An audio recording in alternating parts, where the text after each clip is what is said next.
2025လေးကုန်ပြီ2026လေးရောက်တော့မယ်ဆိုတော့ဘရောင်းအနေနဲ့ဒီချားလေးမှာအခက်အခဲတွေအများကြီးရှိခဲ့မယ်ဒီခက်ခဲတွေပတ်သက်ပြီးတော့ဘရောင်းအနေနဲ့ရှင်းဆိုင်ချုပ်ပြခဲ့ရတာဒီရှိခဲ့မယ်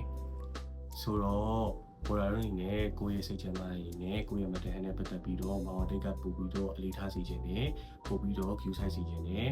စိတ်ချမ်းသာမှာလူလက်ချမ်းသာမှာဖြစ်တယ်ဆိုတော့မောင်တိတ်အနေနဲ့ဒီလိုစိတ်ချမ်းသာလာဖို့အတွက်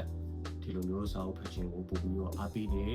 ဘရောင်းအနေနဲ့စာဖတ်မှာပို့ပြီးတော့ဘူးစုတာတွေရမယ်ပြီးလို့ရှိရင် other knowledge တွေရမယ်အဲ့ဒီအပြင်မှာလူမှုဆက်ဆံရေးနဲ့ပတ်သက်ပြီးတော့ knowledge တွေရမယ်ပြင်ကိုယ့်ရဲ့စိတ်ချမ်းသာရေးနဲ့ပတ်သက်ပြီးတော့လည်းပို့ပြီးတော့အဆင်ပြေလာမှာဖြစ်ပါတယ်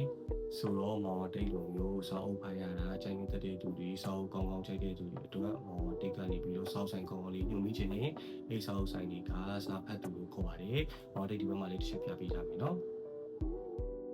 မောင်ဒီဘာဘလို့စာဖတ်သူစာအုပ်ဆိုင်ကဝေပြလဲဆိုတော့ဒီစာအုပ်ဆိုင်လေးပါကေဂျင်းထုတ်ဖို့မှုကတော်တော်ကြီးကိုကောင်းတယ်ပေါ်တာတို့ပါကေဂျင်းက3000တောင်ထုတ်လာတာဆိုတော့တော်တော်ကြီးကိုထုတ်ဖို့မှုပါကေဂျင်းကတော်တော်ကြီးကိုကောင်းတယ်မောင်ဒီတော့မှဓာရီပါရီတုံးတော်တော်ကြီးကိုဖောက်လိုက်ရပေါ်တာတို့ဒီ special ကိုဖောက်ပါတာဆိုတော့မောင်တိတ်လိုမျိုးစာအုပ်ကောင်းကောင်းချိန်တဲ့သူတွေစာဖတ်ရချိန်တဲ့သူတွေစာအုပ်ကောင်းကောင်းတွေကိုမှရှာဝယ်ခြင်းတဲ့သူတွေအတွက်မောင်တိတ်ကနေပြီးတော့စီချင်းအောင်တွေချပေးထားတယ်ပြီးတော့ဒီလိုမျိုးစာအုပ်တွေလည်းမောင်တိတ်ကဖတ်စီခြင်းတယ်ပို့ပြီးတော့လေဘော်ရာတို့ရဲ့ဒီစိတ်ပိုင်းဆိုင်ရာနဲ့ကိုဘော်ရာတို့ရဲ့အလုပ်အတွက်ကိုအကုန်လုံးပေါ့နော်ဘူးစလိုက်အတွက်ကိုမောင်တိတ်ကဒီစာအုပ်လေးဖတ်ဖို့အချိန်ကြီးပေးခြင်းတယ်ဆိုတော့ဘော်ရာအားလုံးထုံးစံတိုင်းပဲ Thank you guys see you in next video